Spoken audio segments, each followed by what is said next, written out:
ದೇಶದಲ್ಲಿ ಮೀಸಲಾತಿ ಬಗ್ಗೆ ಚರ್ಚೆಗಳು ಮತ್ತೆ ಮುನ್ನೆಲೆಗೆ ಬಂದಿರೋ ಹೊತ್ತಲ್ಲೇ ಕೇಂದ್ರ ಸಚಿವ ಚಿರಾಗ್ ಪಾಸ್ವಾನ್ ಮೀಸಲಾತಿ ಪರವಾಗಿ ಭರ್ಜರಿ ಬ್ಯಾಟಿಂಗ್ ಮಾಡಿದ್ದಾರೆ. ಯಾರ ಒತ್ತಾಯಕ್ಕೂ ಮಣಿದು ಮೀಸಲಾತಿಯನ್ನ ರದ್ದು ಮಾಡೋದಕ್ಕೆ ಸಾಧ್ಯ ಇಲ್ಲ. ಇದು ಯಾರಿಗೂ ಕೊಡ್ತಾ ಇರೋ ದಾನ ಅಲ್ಲ, ಬದಲಿಗೆ ಸಂವಿಧಾನ ನೀಡಿರೋ ಹಕ್ಕು ಅಂತ ಪ್ರತಿಭಟನಾಕಾರರಿಗೆ ಎಚ್ಚರಿಕೆ ಕೊಟ್ಟಿದ್ದಾರೆ. ದೆಹಲಿಯ ಜಂತರ್ ಮಂತರ್ನಲ್ಲಿ ಮೀಸಲಾತಿ ವಿರೋಧಿಸಿ ವಿದ್ಯಾರ್ಥಿಗಳು ನಡೆಸ್ತಾ ಇರೋ ಪ್ರತಿಭಟನೆ ಬಗ್ಗೆ ರಿಯಾಕ್ಟ್ ಮಾಡಿರೋ ಚಿರಾಗ್ ಪಾಸ್ವಾನ್, ಮೀಸಲಾತಿ ಅನ್ನೋದು ಯಾವುದೇ ಸರ್ಕಾರ ತನ್ನ ಇಚ್ಛೆಯ ಹಾಗೆ ಕೊಡೋ ಅಥವಾ ಕಿತ್ತುಕೊಳ್ಳೋ ಸವಲತ್ತಲ್ಲ. ತಲೆತಲಾಂತರಗಳಿಂದ ಸಾಮಾಜಿಕವಾಗಿ ಶೋಷಣೆಗೆ ಒಳಗಾದ ಹಾಗೆ ಮುಖ್ಯವಾಹಿನಿಯಿಂದ ದೂರ ಉಳಿದ ಸಮುದಾಯಗಳನ್ನು ಮೇಲೆತ್ತೋದಕ್ಕೆ ಸಂವಿಧಾನ ಕಲ್ಪಿಸಿರೋ ಮಹತ್ತರ ಅವಕಾಶ. ಯಾರೋ ಕೇಳಿದ ತಕ್ಷಣ ಇದನ್ನು ರದ್ದು ಮಾಡೋದಕ್ಕೆ ಸಾಧ್ಯ ಇಲ್ಲ ಅಂತ ಸ್ಪಷ್ಟಪಡಿಸಿದ್ದಾರೆ. ಸಮಾಜದಲ್ಲಿ ಮೀಸಲಾತಿ ಯಾಕೆ ಇಂದಿಗೂ ಅಗತ್ಯ ಆಗಿದೆ ಅನ್ನೋದನ್ನು ವಿವರಿಸಿರೋ ಅವರು, ಪರಿಶಿಷ್ಟ ಜಾತಿ ಮತ್ತು ಪರಿಶಿಷ್ಟ ಪಂಗಡಗಳ ಸಮುದಾಯಗಳು ಇಂದಿಗೂ ಅನೇಕ ಕಡೆ ಸಾಮಾಜಿಕ ತಾರತಮ್ಯವನ್ನು ಎದುರಿಸ್ತಾ ಇವೆ. ಉತ್ತರಾಖಂಡ್ನಲ್ಲಿ ಕಾಂಗ್ರೆಸ್ ಅಧ್ಯಕ್ಷ ಮಲ್ಲಿಕಾರ್ಜುನ ಖರ್ಗೆ ಅವರಿಗೆ ಸಂಬಂಧಪಟ್ಟ ಘಟನೆಯನ್ನೇ ಎಕ್ಸಾಂಪಲ್ ಆಗಿ ಕೊಟ್ಟ ಅವರು, ದೊಡ್ಡ ನಾಯಕರೇ ಇಂತಹ ಪರಿಸ್ಥಿತಿ ಫೇಸ್ ಮಾಡಬೇಕಾದ್ರೆ ಸಾಮಾನ್ಯ ಜನರ ಸ್ಥಿತಿ ಹೇಗಿರಬೇಡ. ಸಾಮಾಜಿಕ ನ್ಯಾಯವನ್ನು ಮತ್ತಷ್ಟು ಬಲಪಡಿಸೋ ಅವಶ್ಯಕತೆ ಇದೆಯೇ ಹೊರತು ಮೀಸಲಾತಿ ರದ್ದು ಮಾಡೋ ಪ್ರಶ್ನೆಯೇ ಇಲ್ಲ ಅಂತ ಹೇಳಿದ್ದಾರೆ. ಹಾಗೆ ಪ್ರತಿಭಟನೆ ಮಾಡ್ತಾ ಇರೋ ವಿದ್ಯಾರ್ಥಿಗಳ ಬಗ್ಗೆ ಮಾತನಾಡಿರೋ ಅವರು, ಪ್ರಜಾಪ್ರಭುತ್ವದಲ್ಲಿ ಪ್ರತಿಯೊಬ್ಬರಿಗೂ ತಮ್ಮ ಅಭಿಪ್ರಾಯ ವ್ಯಕ್ತಪಡಿಸೋ ಹಕ್ಕಿದೆ. ಪ್ರತಿಭಟನಾಕಾರರ ಜೊತೆ ಮಾತುಕತೆ ನಡೆಸೋ ಅವಶ್ಯಕತೆ ಇದೆ. ಮೀಸಲಾತಿಯ ನಿಜವಾದ ಉದ್ದೇಶ ಹಾಗೆ ಅದರ ಅನಿವಾರ್ಯತೆಯನ್ನ ಅವರಿಗೆ ಮನವರಿಕೆ ಮಾಡಿಕೊಟ್ರೆ ಸಮಸ್ಯೆ ಪರಿಹಾರ ಆಗುತ್ತೆ ಅಂತ ಹೇಳಿದ್ದಾರೆ. अरे प्रभु, इन लोगों को हर चीज में राजनीति ही दिखती है. क्यों संघ बीजेपी और हम लोग नहीं है क्या एनडीए में?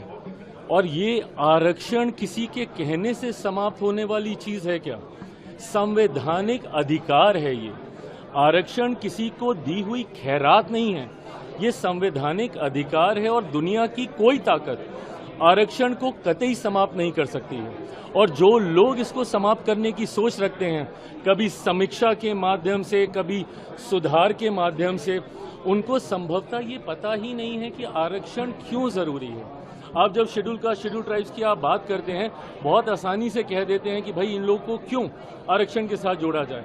बट आज भी ऐसी घटनाएं होती हैं.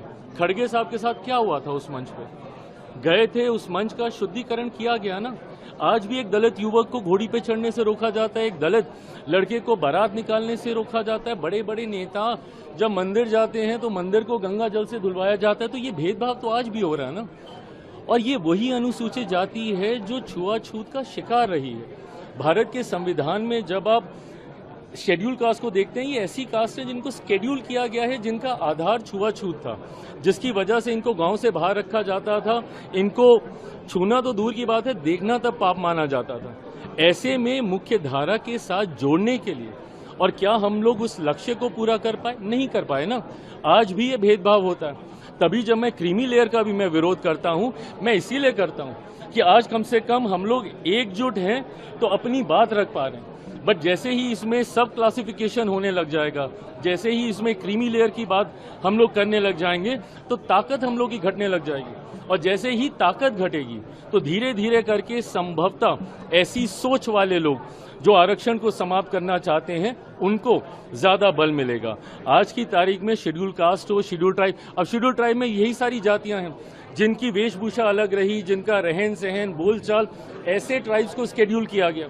पिछड़ा वर्ग से आने वाले लोग जिनको संभवतः मौके नहीं मिले, इसके माध्यम से उनको, और अब तो जो लोग आर्थिक तौर पे कह रहे हैं, ऊंची जाति से आने वाले गरीब लोगों को भी 10% का आरक्षण मोदी जी की इसी सरकार में हम लोगों ने पारित करने का काम किया.